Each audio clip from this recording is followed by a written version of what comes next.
Right, welcome everyone. It looks like you're all joining the room and connecting to audio, so I'll give you just a few seconds to get all the technical side in order, but great to see you. So just to give you a little bit of context about this webinar, we've got 30 minutes to talk about what investors are looking for when it comes to pitching a sustainable based business, a green business. My background is I lead the responsible investment team at Viva Investors. So what that means in practice, you have to bear with me, I'm losing my voice a little bit here. I spend my days talking to the companies that Aviva Investors invest in about all sorts of sustainability issues, mostly European countries, but also some in the emerging markets as well, and also across all different sectors. So, you know, I've heard a lot of stories, I've heard a lot of pitches, and I've heard varying degrees of successes of articulating green credentials. So the point of the webinar this evening is to share some of those experiences, the good, the bad and the ugly. And I've been invited by Green Springboard just to share that with you and to give you the opportunity to ask questions around that, and just kind of bring to life what impresses investors, how you can put yourself in front of one, to sort of showcase your business in the best possible light. So you know, this comes with the caveat that I'm representing the view of a large investor investing in large companies. A lot of the underpinning messages are applicable to startups and SMEs right now. And of course, some of it will be applicable if you've got future aspirations to have a listed company, for example. So think of it as kind of future-proofing. And then I guess people like me also invest in off-market investments as well. So because I work for a listed investor, when I want to trade in a company, it's kind of 13 or 14 forms every time I want to trade. So it's very attractive to invest in companies that are not listed on stock markets, because suddenly those forms disappear and life becomes a lot easier. So you know, you never know who you're talking to, or you know what their appetite is outside of their job remit as well.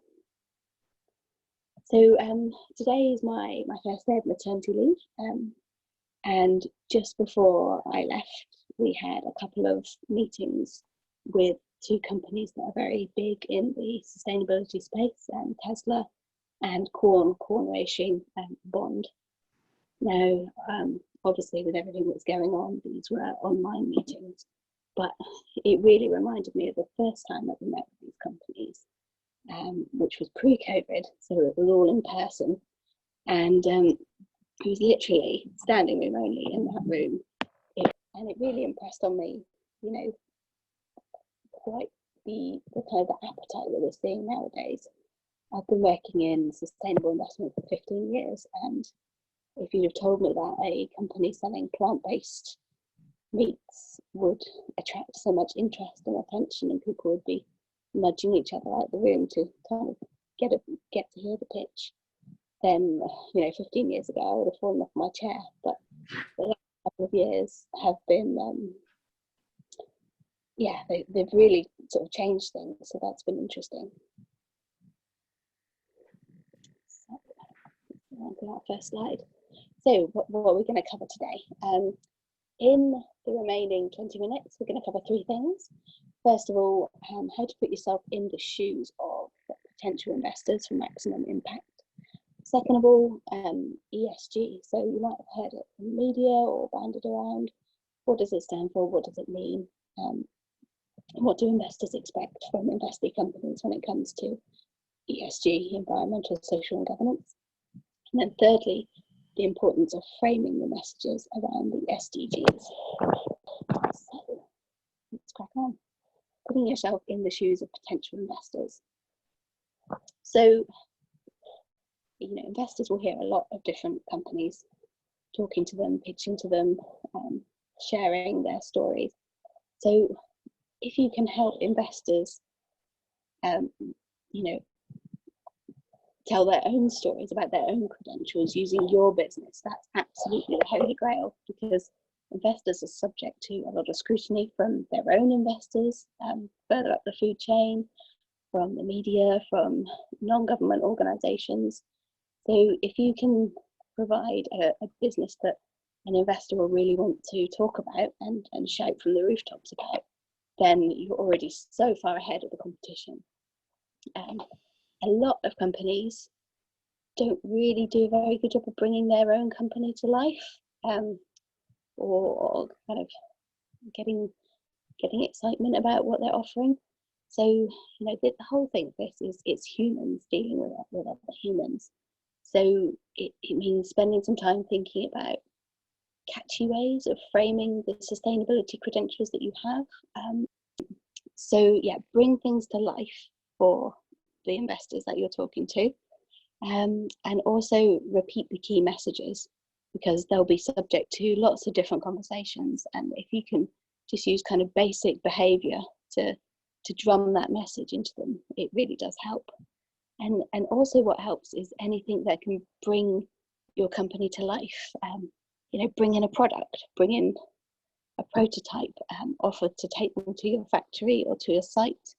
You know, some of the most memorable meetings I've had were, for example, Tesco's took me to their head office in Welwyn Garden City and presented me with a whole range of food that was to become their Wicked Kitchen range, which is the plant-based, very successful range that they're selling at the moment. You know, and everyone remembers a meeting where there's some good food, don't they? But you know, it just really brought it to life. Another time I got taken to a airstrip in somewhere in the middle of Cambridgeshire, to be shown a giant airship, which was, you know, a very low carbon form of travel. So these sorts of things really stick in your mind and they really bring it to life. And also in terms of putting yourself in the shoes of potential investors, especially large ones, are under scrutiny like never before. You know, policymakers, NGOs, their own clients, everybody's looking at them to make sure that they're not investing in the companies that are going to be in the headlines for all the wrong reasons. And then again, thinking about the investor that you want to meet and to have a conversation with, be aware there's lots of different types of investors. So in no particular order, you've got asset managers, which is what I am, you know, attached to large, often listed companies. You've got accelerators, hubs, angel investors, venture capital. We've got foundations, even organisations like international development agencies. So it's well worth tailoring your message to who you really want to partner with, because all of their approaches will vary very differently. Some will just provide capital, others can provide expertise, mentorship, as well as capital. So it's just a case of doing your homework, and you'd be really amazed at how many organisations don't. So just a bit of prep can really make you way above average. I would suggest making a wish list of investors to approach with your business, and think about what they are famous for or what they've been speaking about previously or invested in previously.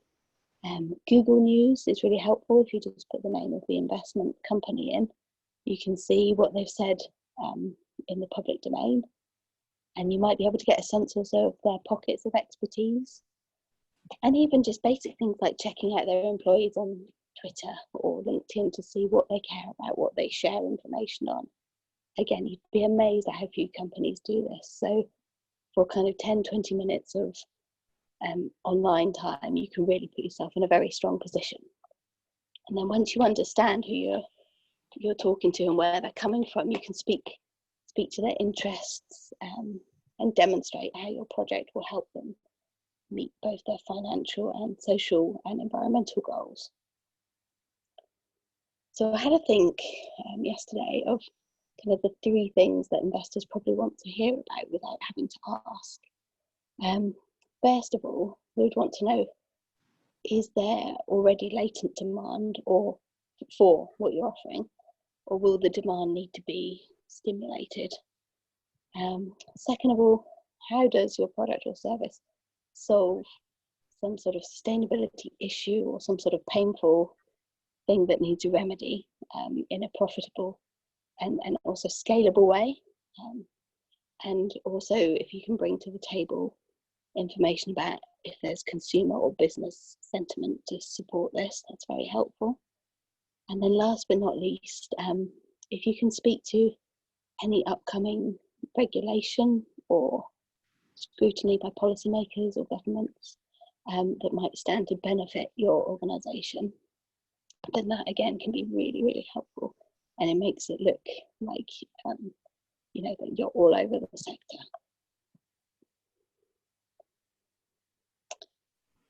So I mentioned before ESG.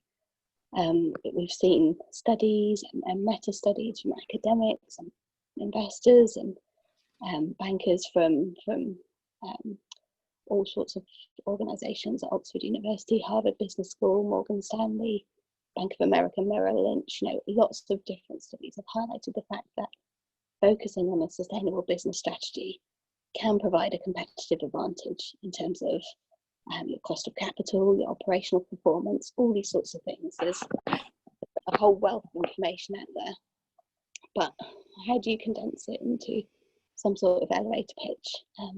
And this is one framework that's very popular. So one of the key ways that large investors frame what they're looking for is around ESG. And you can see from the slide that E is for environmental issues, S is for social, and G is for the governance side of things. So if you're looking for a way to frame your pitch, that's something that would be speaking in investors' language.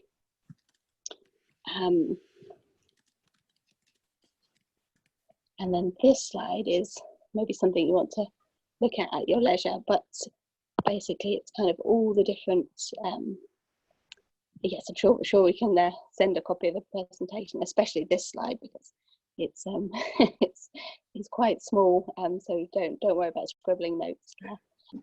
But good question.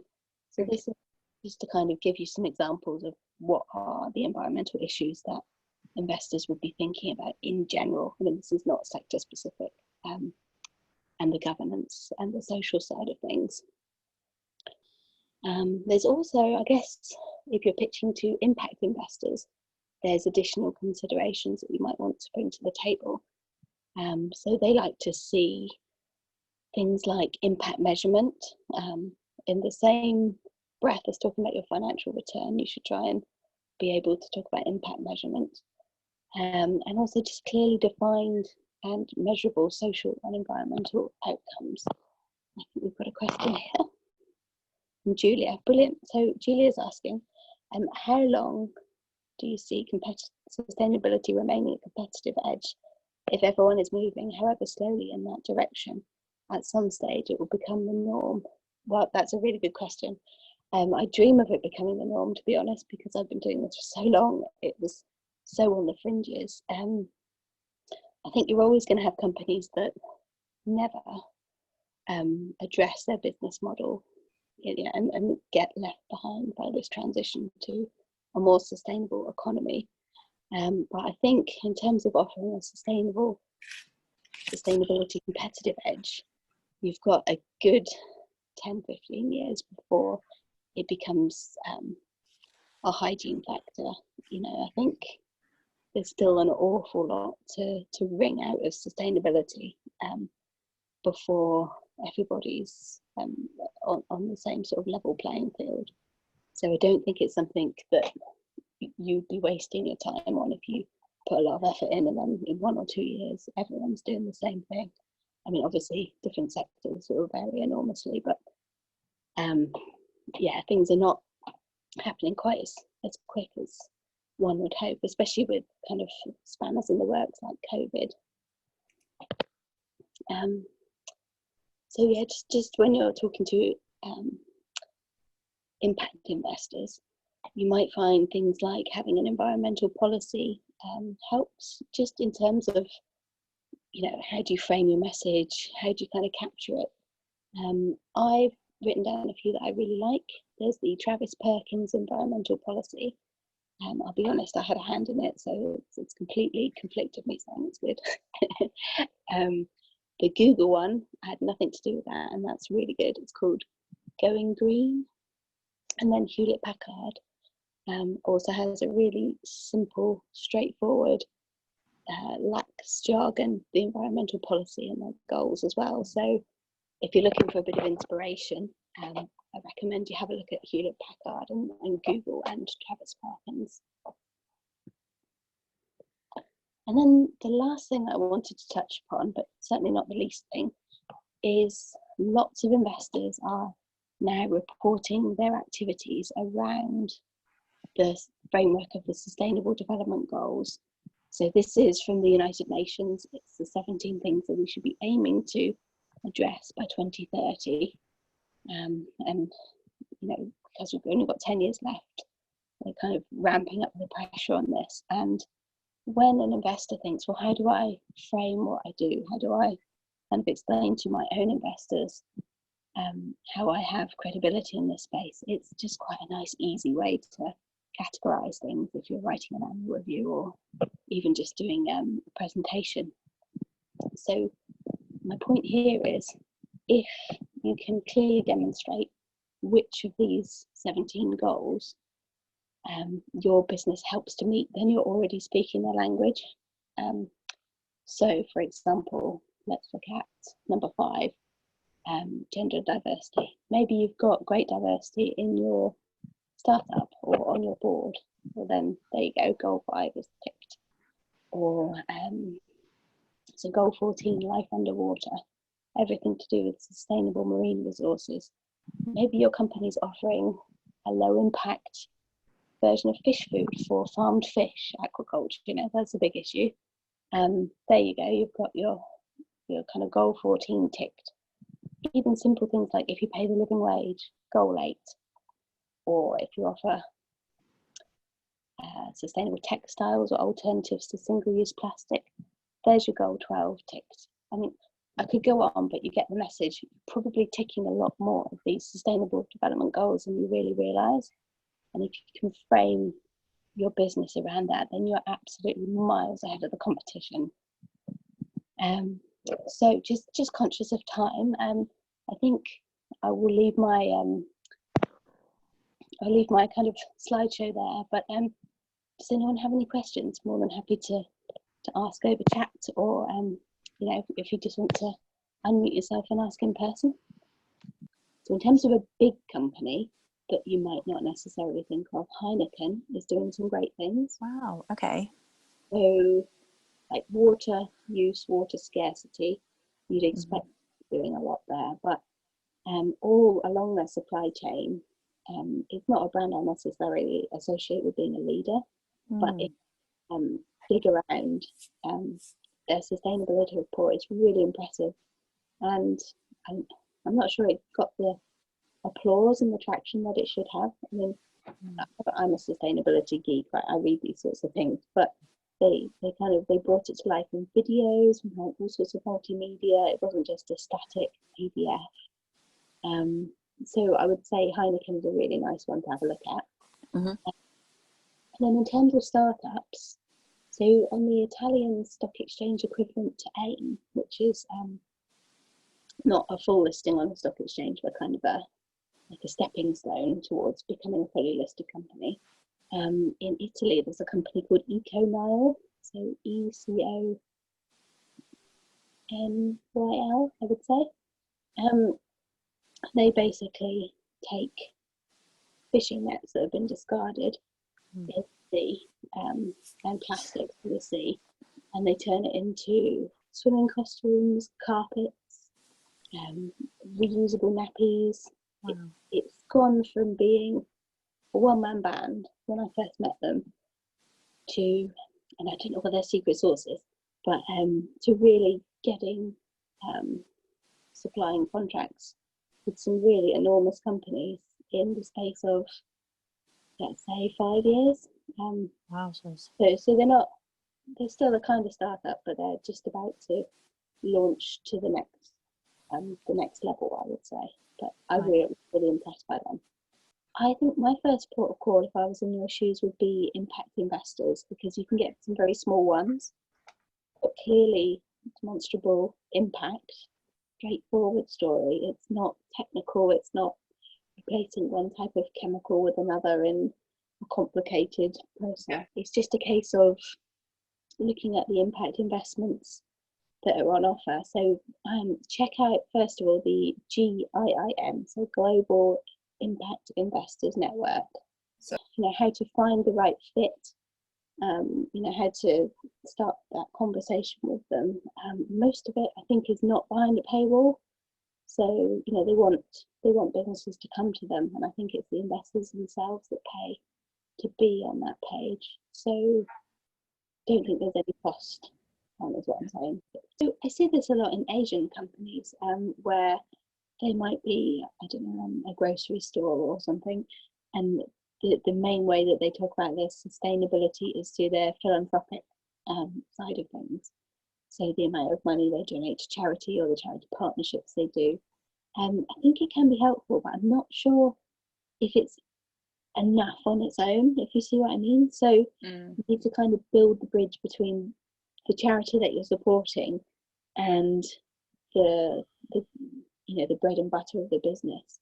So if you were so you are making toys from discarded fishing nets, and so if you were then to make charitable donations to either I guess hospices where children could enjoy these toys, or anything in the marine sector, that's so nicely aligned. It's such a neat little story, and it's memorable. But if you were donating to I don't know, Ugandan refugees, it might seem a bit kind of disjointed and random. You see what I mean? If your business is fundamentally, which it sounds like yours is, fixing a problem and providing a solution, donating to charity is not, I wouldn't say, particularly necessary. Any more questions before we wrap up? No, well, I've had some really good ones then, so thank you. And it sounds like you're doing some really exciting things. So make sure that you get them put in the spotlight section of Green Springboard as well, because that's a really useful platform for showcasing all your actions and your ambitions and your achievements. And yeah, thanks to everyone for asking such great questions and for coming together on a Thursday evening.